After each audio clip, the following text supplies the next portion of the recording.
he was fired before he got there.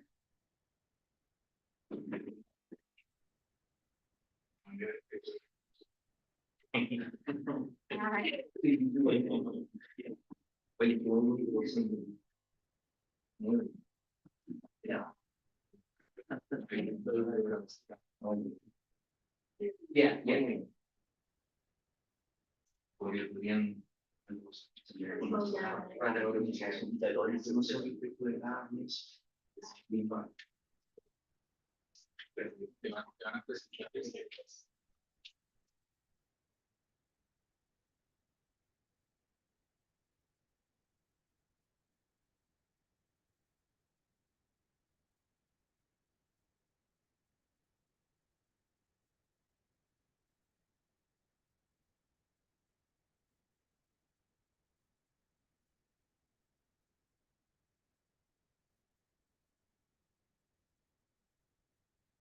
Welcome back. It is my pleasure to introduce our last speaker for today, Professor Esteban Pereira Pérez. Professor Pereira obtained his bachelor's degree in legal and social sciences from the University of Chile. His master's degree in law with a major in private law from the same university, and his doctoral degree in law from the University of New York. Moreover, he is a master's candidate for a degree in contemporary thought, philosophy, and political thought from the Diego Portales University. The title of his conference today is Relational Contracts and the Boundaries of Solidarity. Professor Pereira, the floor is yours. You have 30 minutes. Thank you. Bueno, I am very happy and so glad to be here in our second workshop seminar of the Privado in particular. My presentation is about the relationship between the original theory of contract and solidarity as an foundation of private law. The objective of this work is to develop the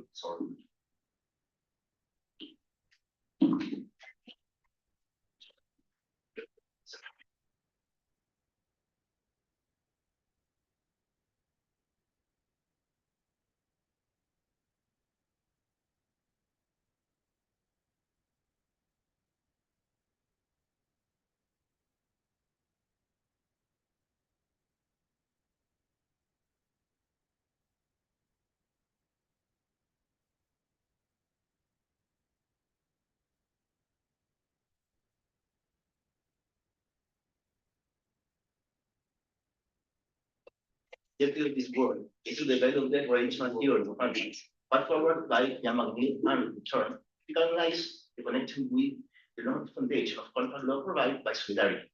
The paper has three sections. In the first, relational contract theory, the relational theory of the contract is present and some difficulties are noted.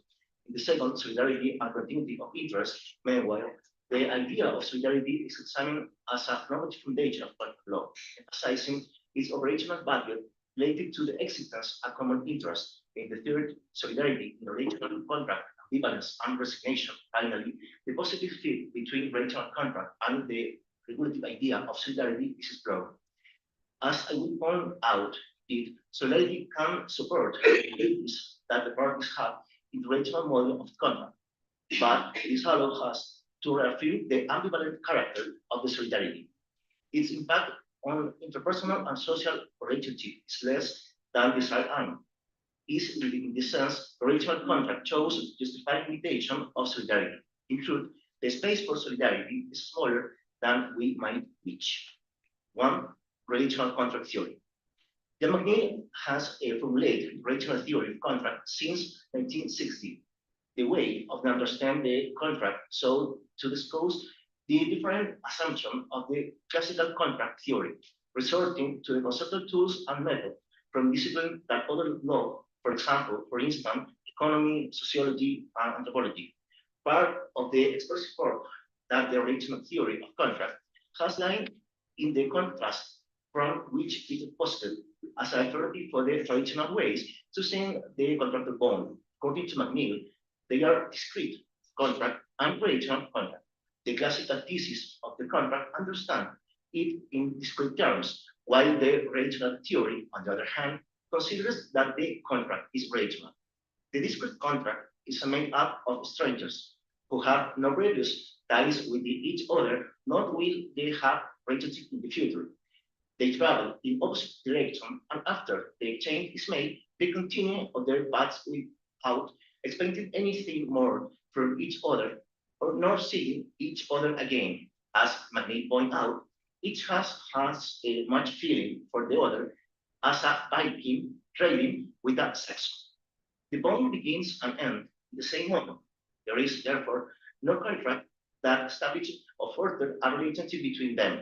Of course, relational contracts have exactly opposite characters. The definition formulated by Eisenberg is often used. According to Eisenberg, the relationship, the relational contract is a contract that thus normally involves a change, but also a relationship between the contracted parties. The discrete contract, on the other hand, constitutes a contract that only involves an change, and not a relationship. For these perspectives, the contract itself must be understood in terms of relationship between the parties. So, which contract of contractual practice is relational? According to Getz and Scott, examples of relational contract would be the following: agency relationship, distributor, franchise, a joint venture, and employee contract. To this list can be added to supply contract and perhaps the lease contract. In this contract, the logic of discrete contract is not relevant. They are contract of standard deviation, and the parties are not strange to each other. But on the contrary, they are demands of mutuality, reciprocity, and loyalty between the parties. The relationship between the contracted parties becomes sharper and more intense. Therefore, the parties easily to tend to confuse their plans, extending the margins that are formally conferred under the contract. One aspect that should be considered is the magnetic thesis can be read from two different perspectives. One possible interpretation is that in the contract spectrum, they are relational contracts.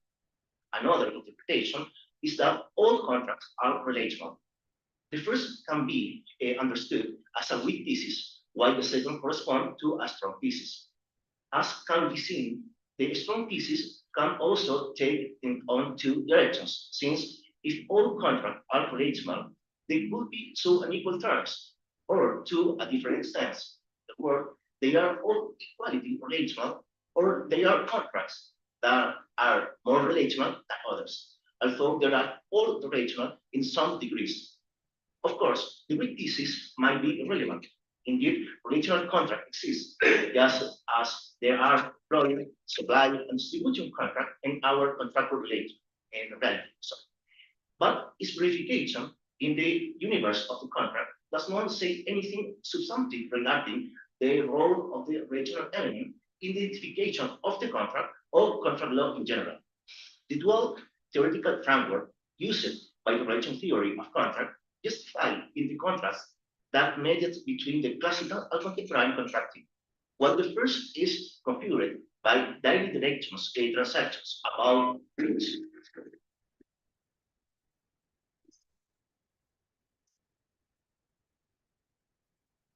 maybe was Yamagri.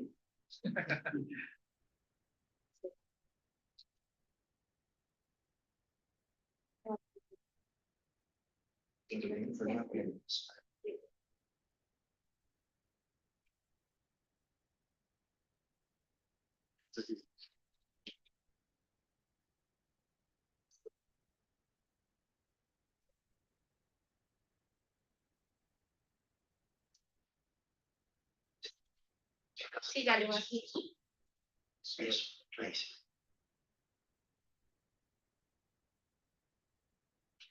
Well, the difference between the classical and contemporary contract. Why is configured from direct transaction to services between the parties. The second is organized in light of substantive relationship between the contracted parties. Therefore, their discrete contract belongs to a contracted paradigm of that differs clearly for the paradigm of which the regional contract is a part. Only in the regional paradigm is pertinent to establish the demands for reciprocity loyalty, and collaboration between the contracted parties, demands that become stronger over time. The two possible interpretation of the relational theory of contract is advisable to focus on the performance of the weak person, faced with the ambition of the strong reading from which a hegemonic pretension of the relational distinction emerges. For the weak person is enough to show that in the contractual spectrum, it's possible to find some relational contract. In the other words, although there are agreements that are relational, not every contract is a relational bond. The ambition and impact of each thesis is different. The strong thesis seeks a complete description of the phenomenon, but the weak thesis only a partial one. For this reason, the scope of both reading is different. On the one hand, the relational theory of contract depends on the fact that they are relational contracts and that, furthermore, they are important to describe the contractor practice. The weak thesis only requires demonstrating that in contractor practice, there are some contracts in which the relationship between the parties plays an important role. On the other hand, if the relational theory of contract must be understood in this strong thesis, a strong version, therefore their contract is relational. McNeil thesis requires demonstrating in what sense all the contract that exists in the contractual framework, including the discrete one, are relational. The great demand of the strong thesis recommends subscribe the weak interpretation. Now, even in the weak interpretation, there's some issues that have raised difficulties for relevance of the McNeil views. One of them is the conceptual determination of a relational contract. What does it mean for a contract to be relational?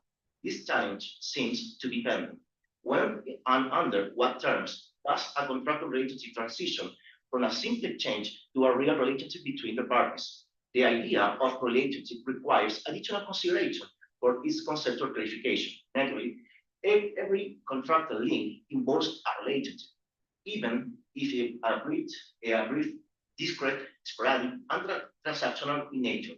The relationship that relational theory seems to have in mind, in fact, a qualified one.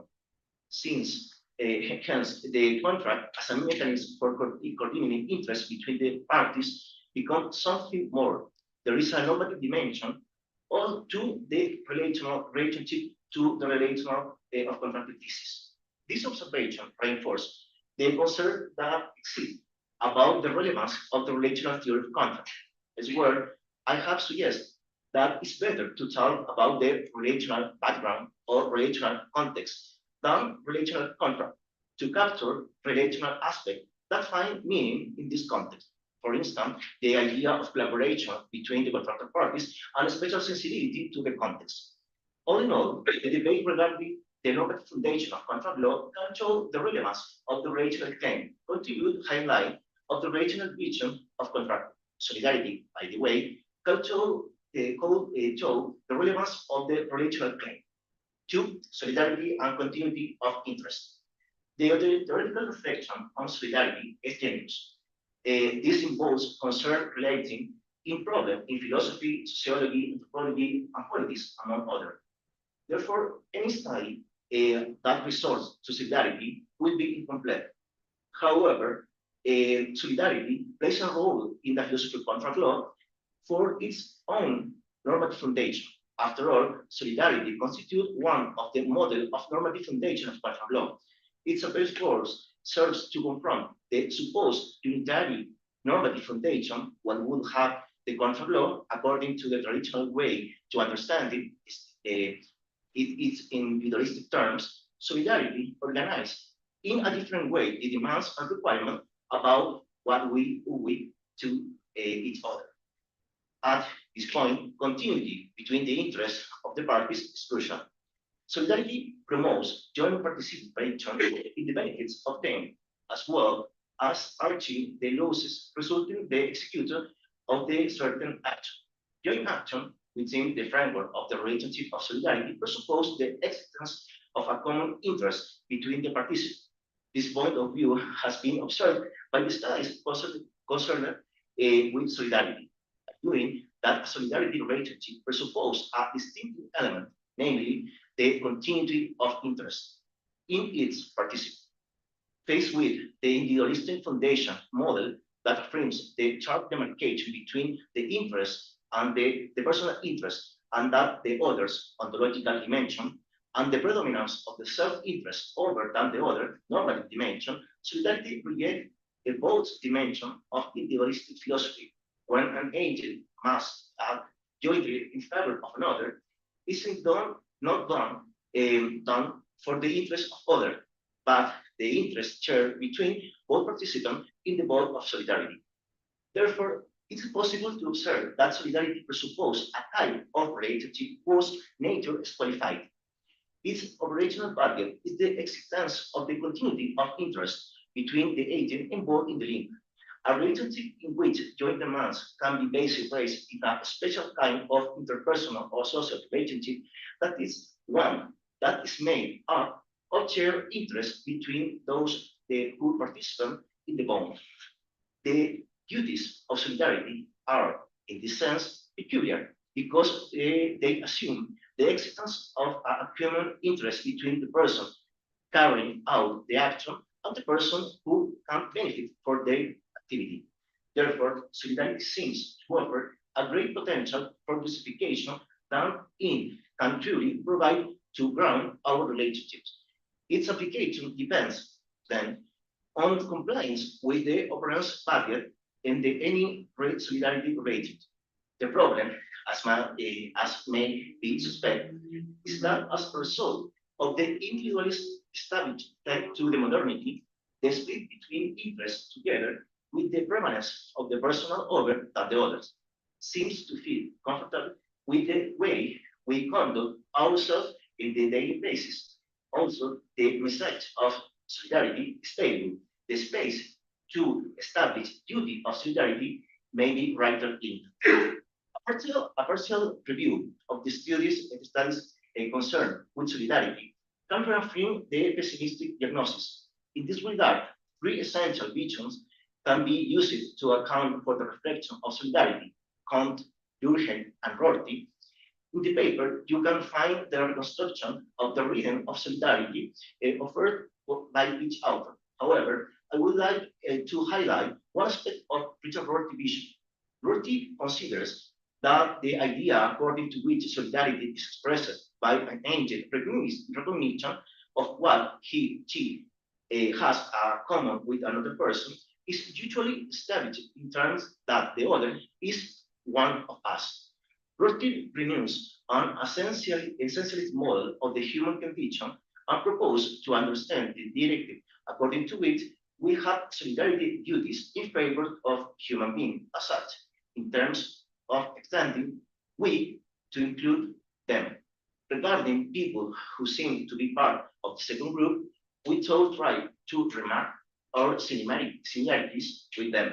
For this purpose, solidarity should not be considered as a priori issue of recognition, because the term we must be understood in the most concrete, contextual, and historical way as possible, and from this reading, incorporate others, making them part of us, on the basis of shared similarities.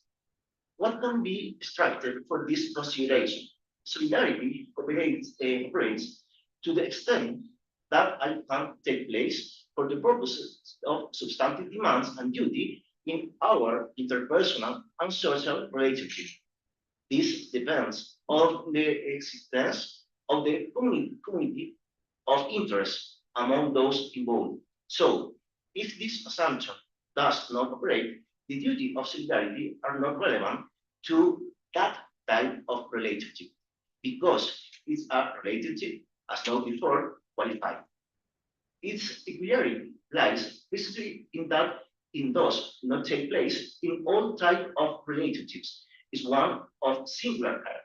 Solidarity demands something in common between individuals. Kant, in the transition between the philosophy of the self to the social philosophy, and Durkheim, in their mechanical solidarity, emphasize the importance of similarity, those similarities between individuals. This is reaffirmed thanks to the recognition of the shared elements between different human beings demanded by reality. The idea underlying solidarity is the idea of a common we, of or us. Three, solidarity in the relational contract, ambivalence and resignation. Solidarity seems to present a spectrum of nominal action that's for the effective operation for duty and demands in interpersonal and social relationships. This claim may seem defrauding if one recognizes the value of the affairs of morality or solidarity. Cases with a general model supported by individualistic term, solidarity could bring a respite and offer a different way of conducting our actions. What is outlook in the contractual scenario? The contractual relationship is configured to what all were called the central case of contract. This expression allows us to account for the core assumption of the contractual practice that is configured by the differentiation between the interests of the contractual parties, something their antagonists, and by the preeminence of the personal interest of the contractual parties over than the other part. This is the central case of the contract. Then, if it is feasible to compare with the original contract, it's enough to such an examination to result with thesis, since it would be too risky to think that the strong thesis of the original vision can fit the central case of the contractual relationship. From this point of view, the original theory of contract affirms that at least some contract constitute a truly relationship between the contractual parties, and though not, in reality constitute a simple situation of transactional exchange. The difference and opposition of interests of the contractual parties cannot be indifferent to the magnetic vision. As the contract persists over time and the connection between the parties becomes closer, the difference between interests disappears. The confluence of the interest of the original contract is vital for it to be different from a discrete and pre-transaction contract. Only in the relational contract is a relationship between the contracted parties consolidated. The rivalry between interests is, for its part, conceptually incompatible with the original contract. It does not seem possible to reconcile that the personal relationship between the contracted parties are gradually more intense and narrow, a guaranteed expectation and demands that set the term agreed in the contract, with the interest for the contracted parties being, at the same time, antagonists. The role of similarity between individuals who are part of the support relationship is crucial. Well, what happened with the contractual relationships? If solidarity depends as a regulated idea of the interest of the contractual parties being more or less equal, the scope of operation will be reduced to the contract in which this takes place. As can be intuited, solidarity will have a similar impact to the relational theory of contract. Only in contractual relationship in which the continuity and union of interest of the contractual parties is clearly present, solidarity can regulate their behavior. However, it was already noted that the relational contract constitutes a part, not a majority, of the general contractual phenomenon. Solidarity, by the way, has a much broader field of action in social relationships, and reinforced with the extensive background in philosophical, sociological, and legal discussion, since its fields of operation cannot only be relational contract. It seems the relational contract is a place where solidarity is pertinent. There is possible to find contract in which continuity between the interests of the parties is present. The dilemma is that it's part peripheral, if you will, of the contractual universe. Compared to the central case of contracted, those duties are based on the individualistic model. The relational contract shows the relevance of solidarity as a regulatory support of contract law. However, its scope of operation constitute at the same time is a restriction. Solidarity remains confined or limited to relational contract, and from there, is it does some not seem to able to broaden its operation without distorting the way in which we understand our traditional practice. As indicate, the history of solidarity involves its ambivalence. They are more be fewer solidarity relationship than might be desired in principle. The contractor field is not free from this ambiguity. Therefore, perhaps the most useful thing is to resign ourselves to what has been the intellectual history of solidarity. Its appeals force is greater than its effective application. But reasoning ourselves to the fact that solidarity is a normative idea is limited on its own term. There will be no difficult to accept that solidarity is in relational contact, but only there. After all, the solidarity relationship constitutes a qualified bond. In relational contract, they are prolonged over time. It's natural that the personal bond between the contracted parties be stronger and stronger. The duty of solidarity may be even more intense and demanding than stipulated terms of the contract. Therefore, it seems evident that the contractual level intersects with the personal level in different ways. That the link is relational means, among many other things, that the formation of the relationship between the contracted parties is essential. But this relationship cannot be trivial and typical of general human interactions. In short, it's a relationship between people who know each other perfectly and expect a lot from each other, including that the link is maintained. All this so that the relationship is not of the type that occurs in the exchange between a Viking and a Saxon, as Magni suggests. Indeed, demands for solidarity cannot have a place in the bond between a Viking and a Saxon.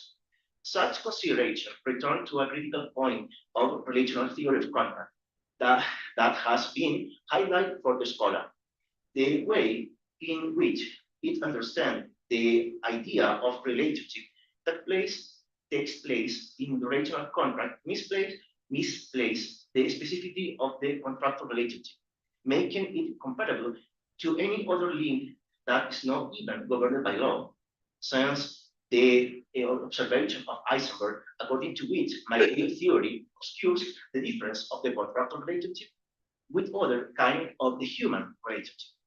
As can be seen, the type of relationship that relational theory of contract demands seems particularly demanding, but so is the assumption of solidarity as a guide to our actions. Relational contract are relegated to a smaller spectrum of contracting, and for this part, solidarity is convenient to them. Magni relational contract theory reinforces the sense of ambivalence caused by the claims of solidarity. The formation of a substantive relationship it may be more valuable than the formation of a simple transaction exchange. In the same way, solidarity offers a much more complex and interesting perspective horizon than that shown by philosophical individualism. However, the contractual sphere is not characterized by relational contracting, nor are the most interpersonal and social relationship based on solidarity. In this way, resignation seems the ideal attitude with which we can face these days of affair. Well, resignation in the face of the ambivalence of solidarity. Some conclusions. The relational theory of contract offers a framework in which it's pertinent to install solidarity as a model of normative foundation. There, the target for the operation of solidarity is verified, that is, the continuity between the interests of the contracted parties. However, this requirement of the supportive relationship shows the limitation that is justifying potential phase, given that only in relational contract is there unity between interests. Only there does solidarity find justifying relevance. It is ultimate confined to the relational contract. Such a scenario supports the ambivalent panorama of solidarity. this one has included a less functionality than we would like, despite the attractive force as a way to challenge the individualism that sustain the generally of contract relationship. The solidarity relationship seems limited by its own requirements to fund demands and duties on our interpersonal and social level. If there were effective, then solidarity invites us to maintain an attitude of carefulness and resignation in the face of its real impact in contract law. Simply put, demands for solidarity between a Viking and a Saxon cannot be funded. Thank you very much for your attention.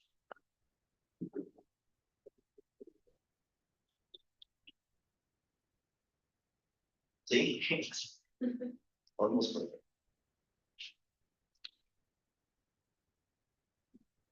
Thank you. Thank you. Now, for the questions, of course, that means, okay. Thank you so much for this, Esteban. I want to ask a question about the relation between solidarity and even the narrow class of these from the which you began, which you quoted them as saying it encompasses most generic agency relationships, including distributions, franchises, joint ventures, and employment contracts.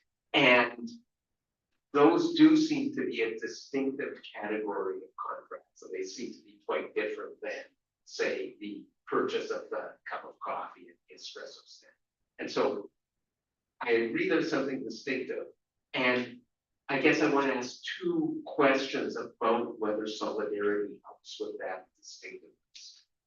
So the first question is that when it comes particularly to agency relationship, but also with employment contracts, that those are cases in which there are limits on the ability of the parties to negotiate the terms in a way in which, I mean, if I'm operating an espresso stand, there's probably not a large need for you to negotiate with me, but in principle, there's kind of nothing that could stop me from giving you a discount or charging you extra because it's line or whatever. It's just a matter of what we negotiate. Whereas if I hire you as my agent, we can't contract out of your duty of loyalty to the person. And so that's one kind of difference. And I'm wondering whether that kind of difference, in a certain way, blocks the operation of solidarity as an explanation of the ongoing nature of this concept. Here's why. So, suppose that you've appointed me as your agent and I goof off, I don't do my job, or I engage in various forms of self-harm. Agents notoriously are prone to do. If I do that, it seems to me that your complaint about me is that I violated the terms of our relationship. And one of the things about solidarity, as you discuss it, especially in Durkheim and in Rorty, is that there's kind of a pressure in their views of solidarity to take things away from people insisting on the terms of the relationship. In some sense, it has this picture of us all being in it together. And if we're all in it together, what it is for us to be in it together is not insist on the terms of the relationship. And indeed, if you think about relations between spouses or relations between parents and children, children have can sometimes, especially precocious children who end up law professors, have a slightly disturbing habit of trying to legalize everything, parents standing on their rights and so on. And no, that's not it. And it is kind of number one lesson in bad parenting. Do not stand on your rights in relation to your child. It's supposed to be this kind of ongoing thing. And so too, more broadly with social solidarity, it's about not standing on your rights. Yet in these kinds of examples, there are these differentiated rights, but the way in which you assert a claim under the terms of contract through which you enter into them is through this package. So I'm just interested for your reflections.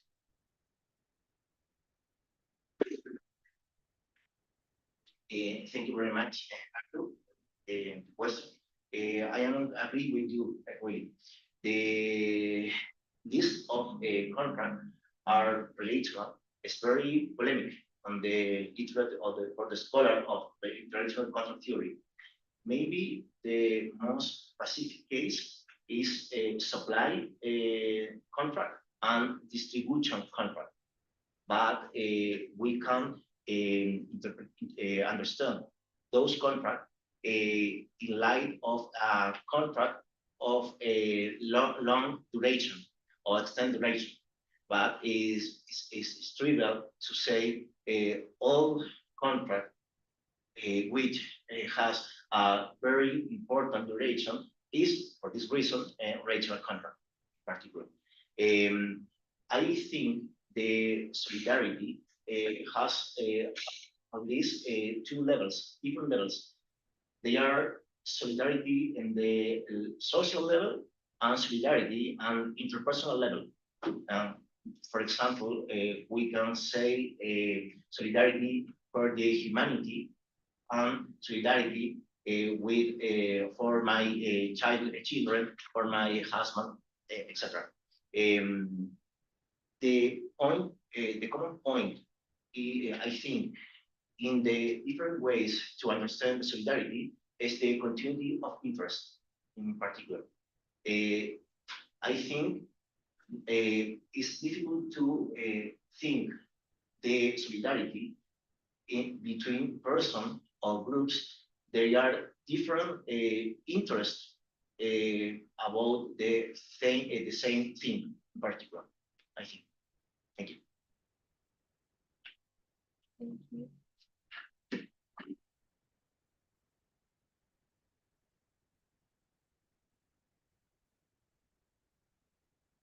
Thank you, Professor. I think that that's part very useful for my colleague. I'll be a little outside from your presentation regarding my comments about the paper. The paper is altruism and solidarity contracts. And you have said that some events have affected the contractual relationships. And in this regard, solidarity and altruism challenge the postulate of individualism. From this point of view, I can mention the COVID pandemics, during which we have a special regime for housing leases.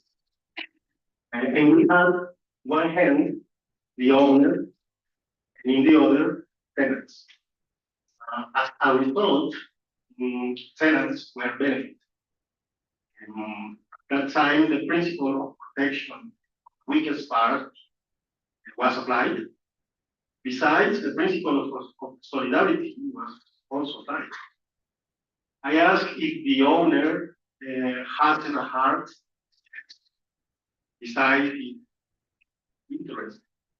But I have this in mind, and as you have said in your paper, that solidarity advocates reciprocity between the parties in the contract.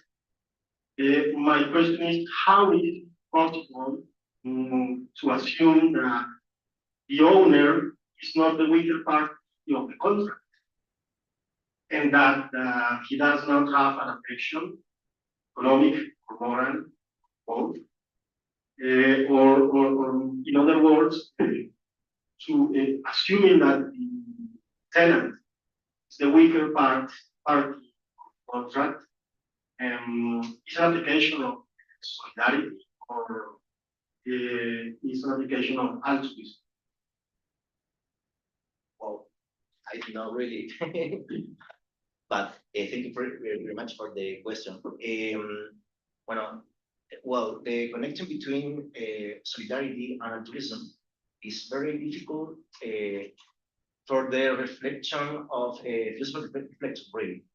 Charity is difficult to mark the frontier. I think the altruism moral philosophy or morality, human morality is more demanding than the solidarity, because altruism does not suppose that the solidarity suppose basically the continuity of interest between the parties. It's possible the altruism demands to you a duty for other person who has a different interest than you without problem. For example, altruism can demand duties, positive duties in favor of the strong party of the contractor on the contract. It's not necessarily that is the weak part of contract. The problem of the weak party is very difficult in contract law because we don't have criteria for defining who is a weak party. Maybe the person who has a less level of bargaining negotiation or capacities for negotiation. I don't have an answer for how to eliminate the party. And the other question is about the pandemic and intervention of a contract. I don't know if that intervention, the contract, was according to demands of solidarity. In countries where are constitutional value for solidarity, for example, in Colombia, it's too easy to formulate duties or demands for solidarity. But in pandemic time, the intervention to the contract occurs in different countries. And I don't think there is an analytical relationship between intervention in the contract and a claim for solidarity. I think it's possible to justify the intervention in a contractual relationship, but not the only one form, I think. It's true that in pandemic context, the continuity or the share of interest is evident, in particular, because the contractor parties has a common interest in that context, in particular. But a different question is the old contract are a contract where there is a continuity or common interest between the contractor parties. Thank you. Thank you.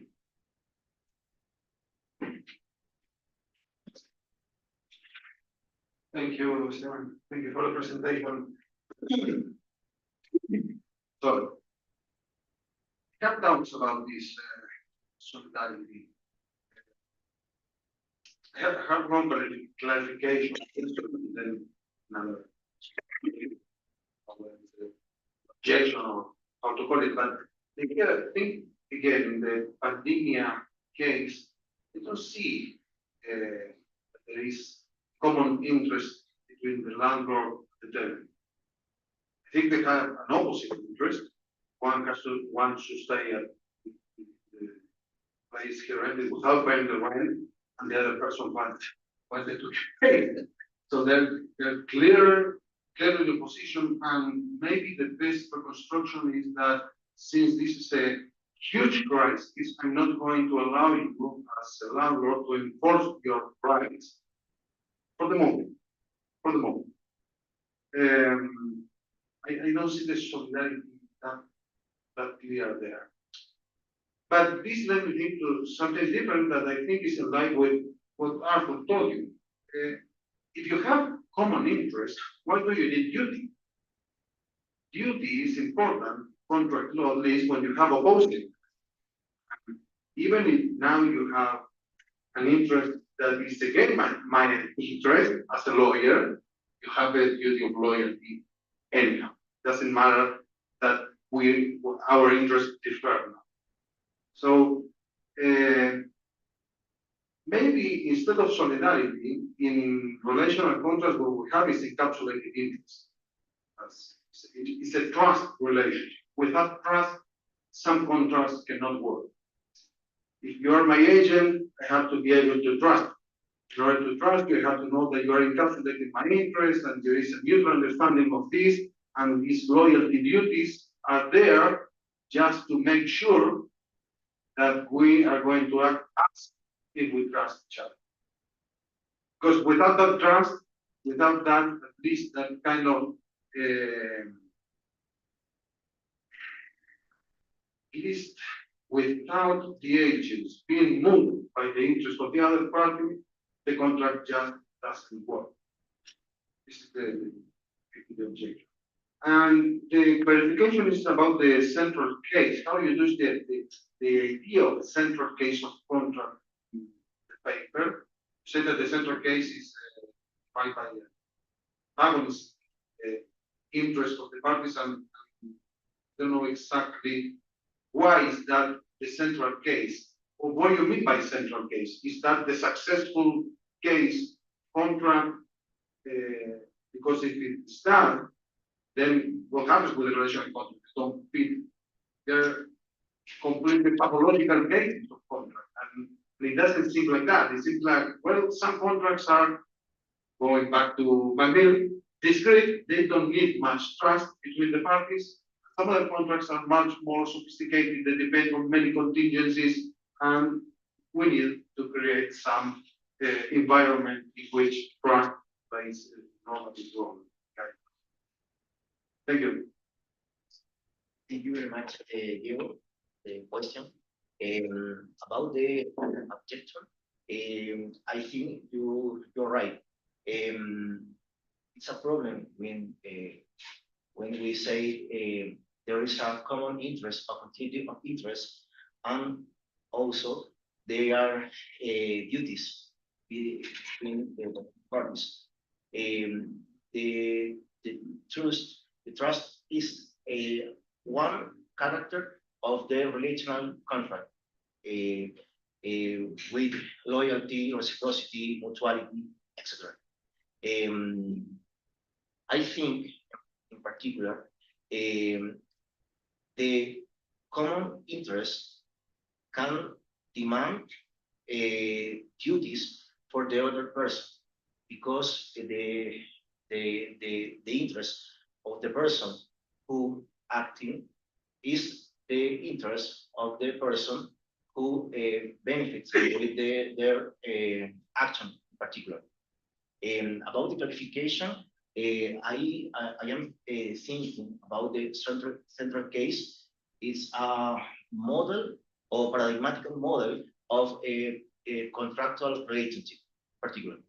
I think the relational contract is not similar as central case of contract for the difference between interests between the contractor parties and the primacy of the self-interest over than the interest of the other party.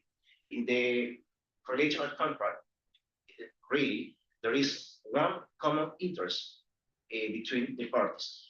And then it's a peripheral contract, I think. In the central case is a form to describe the generality of the contractual practice.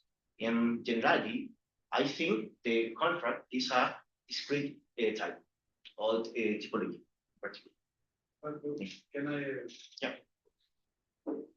Why is that the central case? Because I think maybe it's different to say that there is a central case of contract and to claim that some case is a paradigmatic case, like the typical example you think of, and you say, okay, compraventa, sales contract.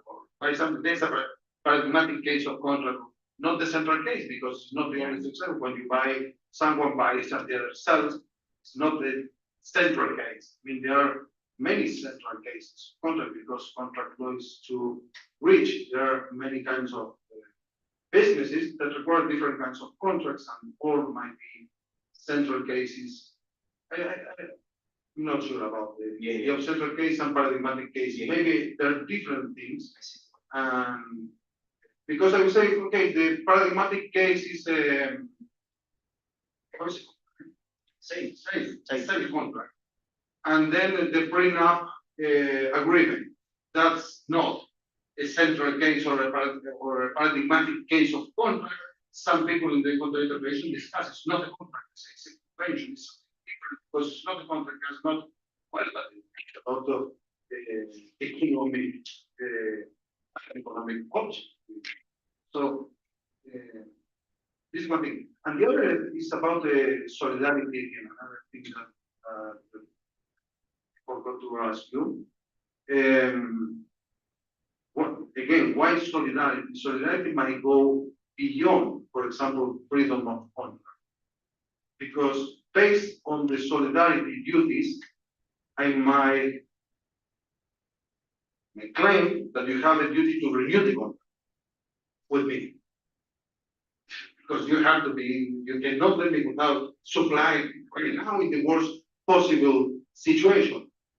But it doesn't seem that this belongs to contract. Look, I'm complying with the terms of the contract. Contract ends in June. After June, you have to find another supplier. No, you have solidarity. Why not? Why do you think that is inappropriate? It's inappropriate. Maybe solidarity is not doing the work. The normative work is trying doing the work. Maybe. Yeah.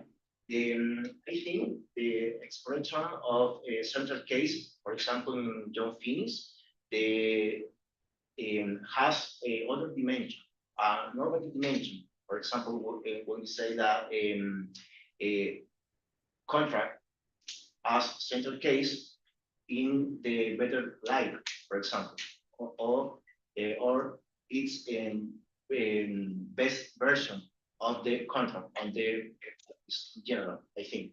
This is a other dimension of the central case.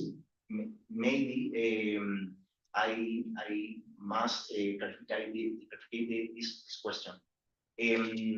Well, solidarity is a problem because if we order to the candidates of model to regulate the morality of contract, they are individualistic morality, solidarity morality, and maybe altruism, like other candidate. The solidarity demands in relational contract more, or is more demanding than the express terms in the contract. Really. For this reason, the relationship between solidarity and freedom of contract, or freedom to contract, is difficult, really. There is a tension between freedom to contract, or from contract, and solidarity. If question is correct, that freedom to contract and freedom from contract are expression of the one type of human morality, the individualism in particular. And solidarity, I think, is in other part, in other place of the morally, a scenario of morality, human morality, I think. Thank you.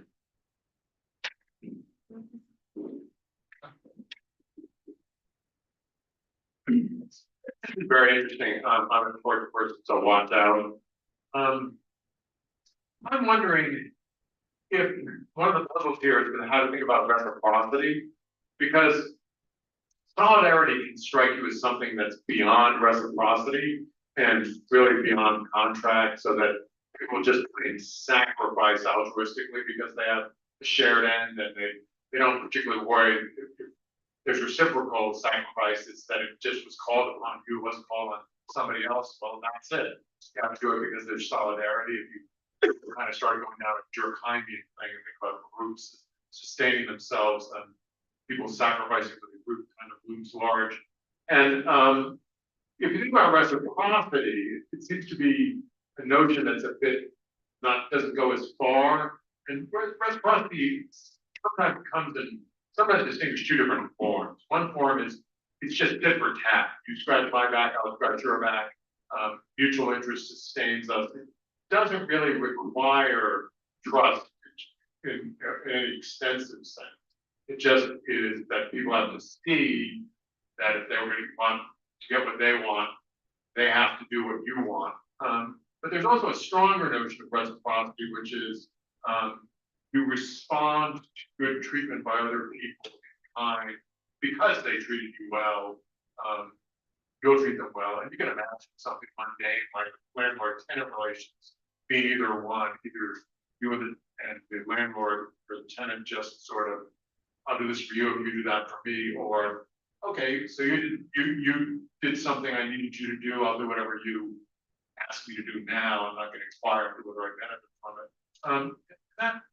That might be an intermediate notion that matters to long-term relational contracts, because one of the reasons that they seem to exist is people can't specify upfront what it is they're going to need down the road. They know they're going to need an extended pattern of cooperation, but they don't know what it is. And so what they need is an environment which people will reciprocate in a way that goes beyond mere mutual tit for tat, goes into, you need that, I'll do it. When I tell you I need something, you'll do it. That's some kind of stable notion that's beyond mutual advantage, but not all the way to solidarity in the sense that it seems to require just that you sacrifice your interest. Thank you very much for the question, Greg. I think the reciprocity in solidarity problem is a weak version of solidarity, of reciprocity. Maybe we can detect those two elements. One is the possibility to share the benefits and profits and the losses of the results that the joint enterprise. And the second way, maybe, is a duty of each party in the contract to regard the interest of the other party in contractual relationship. The limit, I think, is the positive duty to act for the interest to the other party. If this action involves a sacrifice, for example, the one part in favor of the other party. I think the reciprocity has maybe has two possible interpretations: a strong lecture and a weak version, particularly. In solidarity philosophy, I think reciprocity is understanding by or line to the weak person.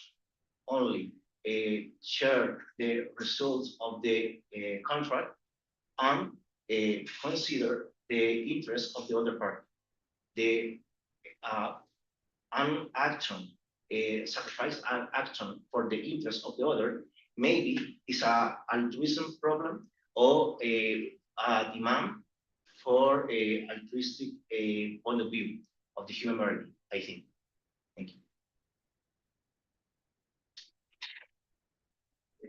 So thank you, Segundo.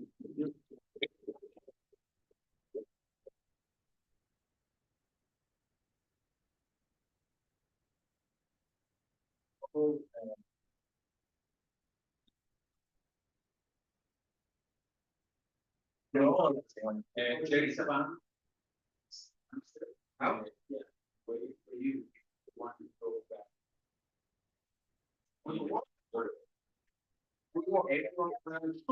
We work together. Yeah, so that way we can get lost. Like we